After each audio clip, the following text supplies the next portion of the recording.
All right, Roots. So the 2019 show is nearly here. And for those of you who don't know, of course, the 2019 show is our end of the year extravaganza of awards and giveaways. For those of you who want to partake in all of the fun and goodness, be sure to subscribe and click the notification bell because coming up this Wednesday, the 2019 show is heading your way. Anyway, we've been looking at the top 10 games for every platform leading up to the 2019 show. We started off by checking out the Quest, then we moved on to PlayStation VR, and now we're come to the cream of the crop, the best of PCVR 2019. And Roots, out of every platform, I think PCVR probably had the best year from a software perspective, right? Yeah, and a lot of people bitch about it, but a good portion of that is Oculus Studios. So they've really been pushing VR, and thank God they have because there's a lot of good titles out there from them specifically that made the list we're about to talk about. So Yeah, the Oculus Studios title stuck out so much so that when people start thinking of what the game of the year is, automatically they default to those titles. But I feel like maybe some of the stuff from the earlier part of the year before we started getting these titles maybe getting overlooked. So that's what we're here to do today. We're here to turn the light back a little bit and say, hey, wait a minute, not so fast. As good as Asgard's Wrath is, there are other games as well. But yeah, let's start there. Let's start with the one that's on the tip of everybody's tongue, the one everyone in our Discord has unanimously voted for at this point, at the time that we recorded this. Asgard's Wrath. Oh, a great game, right? We could spend a half hour here talking about just this game and everything it does well. But in a word, it's the most complete VR game that we've ever seen, right? yeah, and it's just one of those games. I was just telling you before we recorded that I think it's going to blow people away again. There's so many people coming into VR, so many people coming in for Half-Life Alyx, and they have no idea. Like there's games like this that exist that these people don't even fucking know are out there yet. And it's weird because they're so focused on what they're focused on. They're like, they don't know the good stuff that came out this year. And it blows me away because I'm running into people that they're saying, no, what's our Asgard's Wrath? And these are people on the Reddit that are like excited about VR and they're already ordered Alex. So I think this game came at a perfect time. Like there's a lot of things happening right now that are all lining up perfect timing wise. And it's exciting time to be playing VR. Yeah, absolutely. And you say that there are some people that are getting ready to experience Asgard's Wrath for the first time, and I absolutely agree. That's a true statement. And I absolutely envy these people because I'm just going to be honest. When it comes to Asgard's Wrath, the first impression that it made on me when I first got into it for that first time, I don't think I've felt anything that impressive or intense since the first time I put on a VR headset. I mean, it was that awe-inspiring. But while you have games like Asgard's Wrath that make that awesome first impression, there are other games that maybe don't blow you away the first time you try it, but every time you go back in, it grows and grows and grows, and all of a sudden, this is your favorite game. And Stormland certainly fits that description. Roots, you got in this game, and yeah, beautiful, but it did follow Asgard's Wrath. So we weren't exactly blown away with how beautiful it was or anything at the beginning. But the further you get into it and the more abilities you unlock and the more you get used to the controls, this is some of the best gameplay that we've ever seen in VR, right? Yeah, it just feels so good. And it's one of those games that like I even went back in last night and was playing a couple hours with Scion and I was like, man, I forgot how good this feels, man. It's one of those games that the first half hour or so, I was like, wow, this is cool, but it wasn't as cool. But like you said, as I got more and more abilities, I thought, oh my God, this is just amazing. And the fact that I can play it with a friend in co-op is really cool as well. Yeah. This game, it's all about the gameplay, and whether you're playing alone or playing with a friend, this is one of those games that when you're not playing it, you're thinking about playing it just because it feels so good. So where we have Asgard's Wrath, who makes that awesome first impression and has this awesome production value, and we have games like Stormland, who have this awesome gameplay that you're sitting and you think about all day long wanting to play the game. You have games like Pistol Whip. In a game like Pistol Whip, comes at you from the value perspective of it's a very addicting gameplay premise. It's a game that's going to constantly be supported by new levels and tracks being added into it.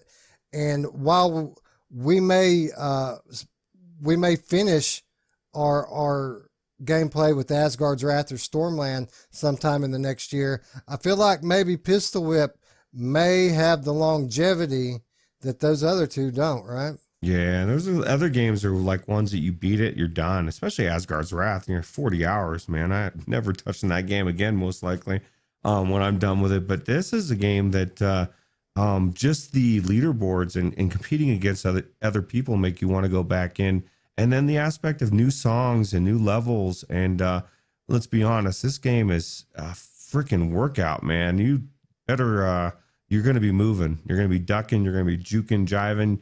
Your legs are going to hurt the next day, probably. Dude, side note, I saw a Reddit post today where there was a 93-year-old man playing it, and he was squatting. Oh, I mean, he was doing really good. And I commented, I said, man, he's going to be in for it tomorrow, dude. I'm 45 and I was in for it. So, yeah. Yeah. That's the great thing about rhythm games and VR in general is you exercise, but you don't feel like you're exercising. You're making these movements not because you have to, but because you want to. And since you're playing a game, you just don't think about it. Mm-hmm. You know, who wants to do 100 squats? Nobody. But you'll absolutely do it if you play Pistol Whip all day, mm-hmm. and you won't even think twice about it. It'll just be fun. Yeah. And that's one of the best things about the onset of VR. And I feel like it's one of the biggest areas of potential impact that VR can make upon the gaming world as a whole. Because right now, gaming is kind of a lazy man's thing. And I feel like that VR can transform that a little bit. How about a headset gasket face mask that absorbs your sweat into it and it disappears? And like you could sweat all day long and it's never, because that's the biggest thing. Like when I get into a game like this, man, there's a point where I'm like, okay, I'm done because I'm not going to MRTV this thing. I'm not going to destroy my headset because I sweat into it, dude. I don't want to test Oculus's good graces that much. So yeah, definitely not one for the Rift S here. I definitely go to my Quest with my nice pleathered VR cover that I can wipe off. That Rift S is just a sponge, man. There's no way I'd put very much time in Pistol Whip in on that thing. Yeah, I need to get a thing. I need to get a fast face mask. Yeah, for sure. Somebody needs to come out with a good one for the Rift S. But that's another story for another day. So we've got an interesting dilemma brewing here now, Roots, because we have Asgard's Wrath with the production value and the being the first of its kind. We've got Stormland coming through with the gameplay, and then we've got Pistol Whip coming through with the replayability. So now we have this debate about what's the game of the year going to be based on, right? We have these three different things. Well, what about if we had a game that did something so much different than its predecessors that it made a lasting impact on how future games were developed? What if we had a game like Boneworks that came in and for the first time introduced real life physical interactions into the game? Wouldn't that be something that you would have to at least consider when you're talking about the game of the year? Yeah, and the game actually is fun, man. This game is really cool. Everyone was worried it was going to be a tech demo. And it is definitely not a tech demo, but it definitely, like you said, it's and that's what's kind of cool about each one of these games is like it's something different in VR, and it's why I love virtual reality. You know, all the flat gaming has gotten very mundane over the last decade or so. Most of them are very similar. You know, they're a little bit different. Each one of these is something, bringing something new to the table, and it's also pushing the whole platform forward. So I think it's an exciting time. Yeah, Boneworks interesting because when we talk about Stormland and what a beautiful experience it is, the gameplay of that game, Boneworks is kind of the polar opposite of that. This game is not easy to play. You do not want to put a newbie into this game, and it takes experience just to even just get around in this game a little bit comfortably because you're bumping things and all of that beautiful transparency of that you normally experience in a game is gone here. Everything's solid. Your body is solid, and it's jarring. With that said, really addicting. Just addicted to the level of presence that they build with this game, because unlike any other game before it, I really feel like I'm in this world.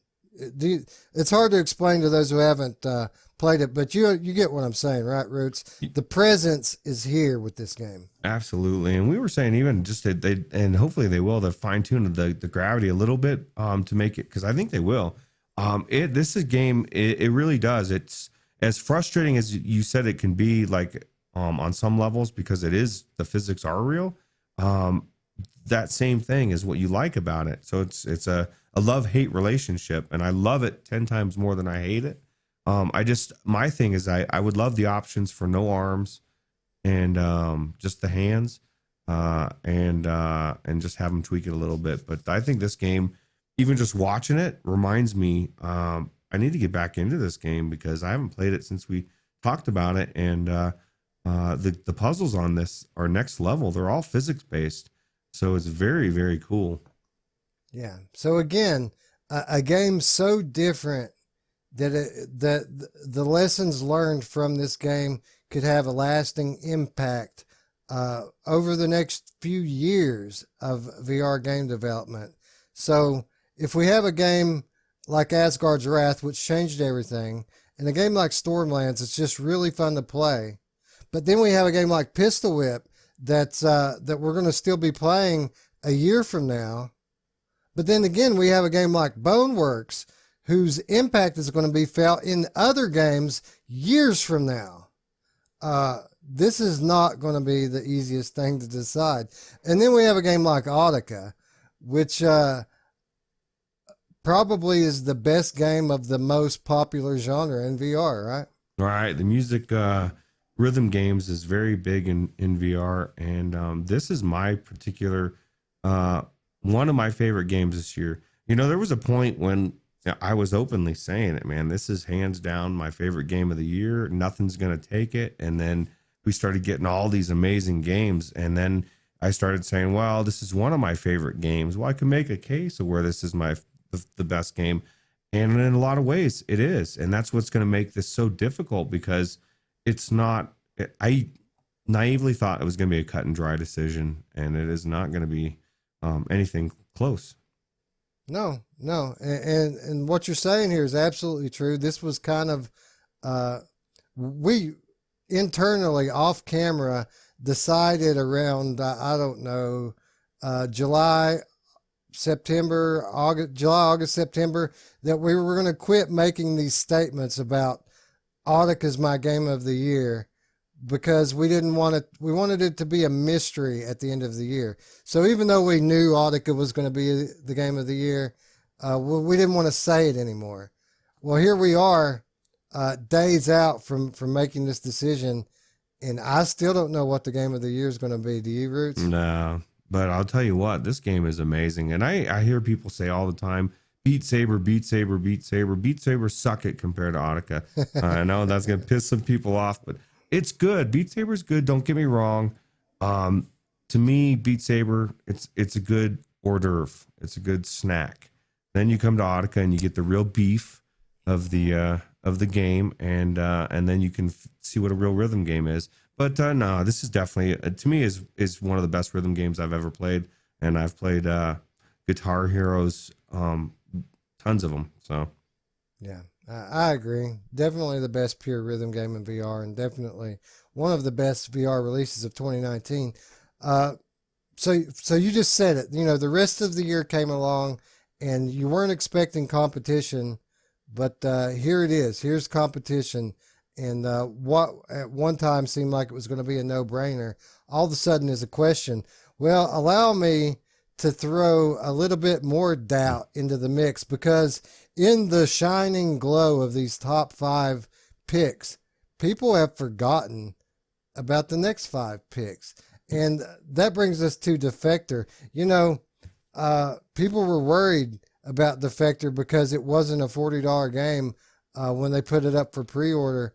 But as far as quality goes, I absolutely think this is a $40 game, right? yeah, absolutely. And that, then that may blow some of you new people coming into VR, but there was a discussion not too long ago where people were saying, I'm worried that this is only $20, man. It's too cheap. And it blew me away. I thought, man, I've never thought I would hear that people would say a game is too cheap, but people were legitimately worried that this game was going to suck because it was not that expensive. And man, they were wrong. This game is really good. And it's definitely one of the better games that came out for the PC VR this year. Yeah, 100% legit AAA game here. It's a VR spy thriller. It's Mission Impossible in VR, and takes a little bit more of a hands-on approach to the action scenes than even a game like Blood and Truth does, right? Mm-hmm. Yeah, and this is what I thought was kind of cool, even in the beginning. Just getting all your high tech spy tools and kind of like going through the whole opening scene, and it's got a good story to it, and it's just one of those things that just feels really good. Yeah, definitely an overlooked title in the glory of the second half of the year, but Defector definitely one of the best games we had this year, as was Tetris Effect. You know, Tetris Effect was a game that came out last year on PlayStation VR, and we thought that was just it, that it was going to be a PSVR exclusive, but out of nowhere, the Epic Store brings it to PC. And as great as it was on PlayStation VR, and I'm not just using that word because it sounds good. It was great on PlayStation VR. It's even better with the power of a full-blown gaming PC behind it, right? Yeah, especially super sampling, dude. And I feel kind of bad about admitting this, but I liked this version so much with my 2080 and everything that I gave my disc away to my ex-wife because she's got and she's a big Tetris fan, and I said, even if you don't play it in VR, you'll love this game. But now I want to play it again because I got the Pro and I want to check it out. So I might buy it again. So, Yeah, I don't know. absolutely.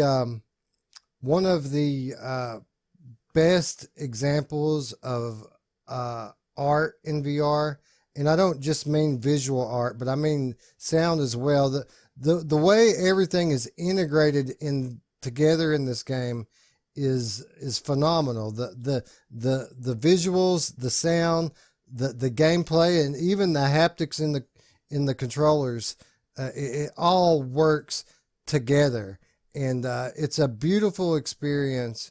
And not only that, I mean, Tetris is one of these institutions in gaming. It's one of the best games of all time, and this is probably the best iteration of Tetris I've ever played by far, right? Yeah, and it's almost like, well, it's not almost like it. It's literally designed this way. But as you're playing, there's so much stuff going on in the background, and it's trying to distract you. And like, so you're finishing different lines and stuff. You'll get to a point where things will speed up and everything comes alive. And it's like you said, it's how beautiful it is. It's how it sounds. The music is next level. And then the haptics bring on. It's like the dessert on top of everything else, and it all meshes together. And it really is, in my opinion, a work of art. This is one of the best games that I've played, period, in VR, and it's just so visually stunning. So, I mean, if you like Tetris, you know.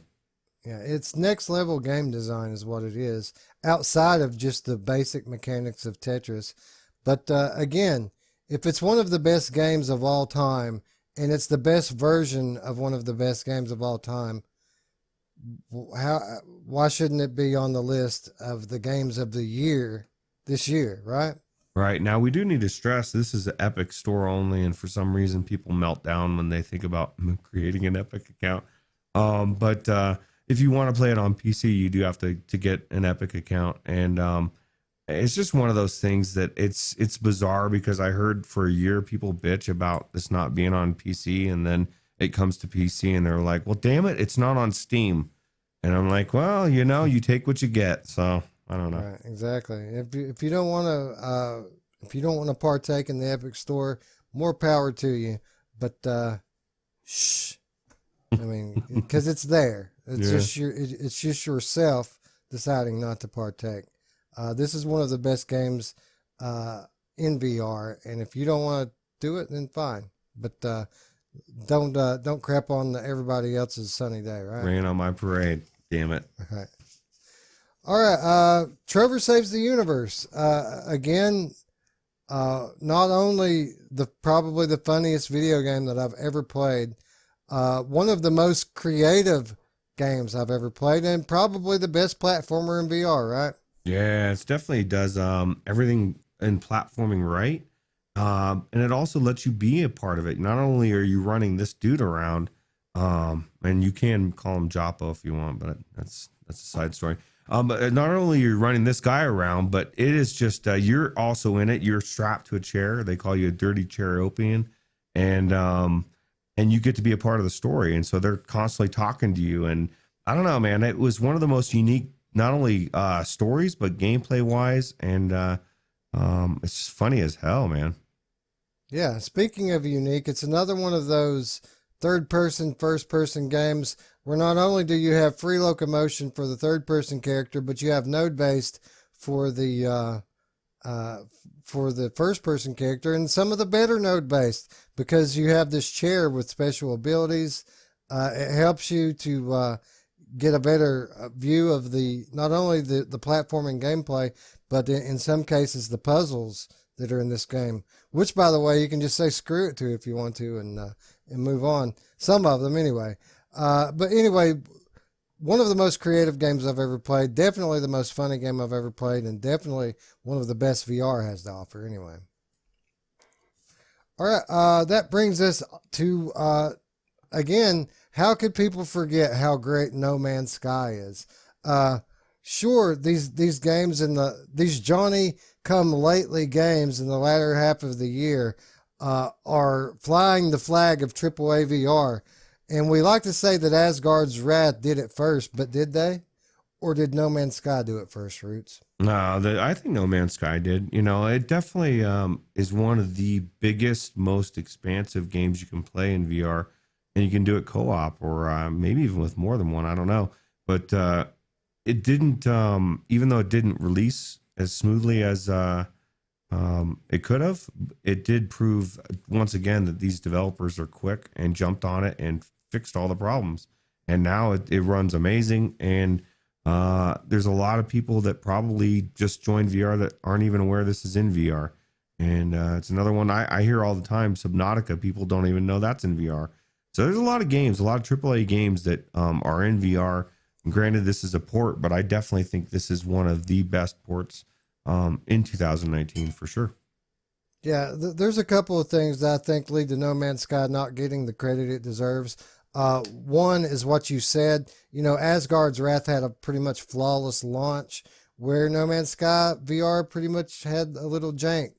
Some definite visual problems when it released, and while that has since been updated, you only get one chance to make a first impression, right? Second of all, with this game being a flat port, people already knew what to expect for this game coming into VR. They knew what this game was, whereas a game like Asgard's Wrath came in and people didn't really know what to expect. Therefore, they had that shock value when playing it for the first time. But No Man's Sky, 100% a AAA VR game and a harbinger of things to come. All right, and speaking of AAA VR games, how come no one talks about Borderlands 2 VR when they talk about the games of the year? Ruuts, this might be at least on the level of fun of some of these other games that we're talking about, right? Yeah, the gunplay on this game is amazing, and the amount of guns, the story. I think the biggest thing for this that killed it is the fact that, or at least that people in people's minds, is there's no co-op, and a lot of people really remember Borderlands as a co-op game you love to play with your friends. But in my opinion, just being in that world, especially in the PC, it looks so beautiful. It's just next level, and I think there's going to be a lot of people that again aren't even aware that this game made it to VR, and are going to find out soon that they get to go to Pandora and check it out, right? Yeah, I think that what you said there is pretty much hitting the nail on the head. People that played this game before are judging it by what it doesn't have, instead of a guy like me who never played it flat, going into it and being just blown away by it because I never played it with my friends before. I don't have that experience to compare it against. All I have to compare it against are the other VR games that I've played, and this absolutely stacks up. Not only is it like super crisp and beautiful on the PC, but this might be the longest VR campaign that we have in terms of pure gameplay when you take into account all of the DLC that they added into it, and all of the guns and all the different levels and worlds. Really, really a treasure trove of AAA shooter goodness here, right? Yeah, and if you stop and you start to think about this and No Man's Sky and just the games that are getting ported over, we're getting a lot of them, man. It's picking up pace. The new games, coming out. We were just talking about this. Saints and Sinners coming out next month. Walking Dead is hitting the VR, and a lot of people don't even know it's coming. I feel like I'm in a bubble, man. I know what's going on, and everyone around me is like just kind of like, ooh, VR. They don't know, and they're just ready to get knocked out, man. And I'm excited. So. Yeah. So there you go. There you have it. Our top 10 PCVR games of 2019. You say it's a no-brainer to pick the game of the year. I say bullcrap. Look at this list. How in the world are we ever going to just pick one? And I can tell you how it's going to go, Ruuts. I already know how it's going to go. We're just going to come down to the very last minute, and we're going to just have to pick one and stick with it, because up until that point, we're just going to keep changing our mind. And, oh, it's Asgard's Wrath. Oh, no, it's Stormland. No, it's Borderlands 2. No, it's No Man's Sky or Audica or Pistol Whip or Boneworks. Man, what a year it was, Ruuts. Yeah, it's only going to get better. I'm so excited. Anyway, so if you want to give your 2 cents on what you think should be the game of the year, click that Discord invite down in the description and vote. Let your voice be heard. And for those of you who want to partake in the glory that is the 2019 show and the all of the awards that we're going to be naming, all of the giveaways that we're going to be doing, just a ton of games and a ton of fun that we're going to be having. Be sure to subscribe. Be sure to hit that notification bell so you don't forget about it. This Wednesday afternoon, January the 1st, the 2019 show will be taking place. With that said, friends, we'd like to thank you once again for watching. And for Ruuts, I'm Wes. We'll see you next year, friends. Bye-bye. Take it easy.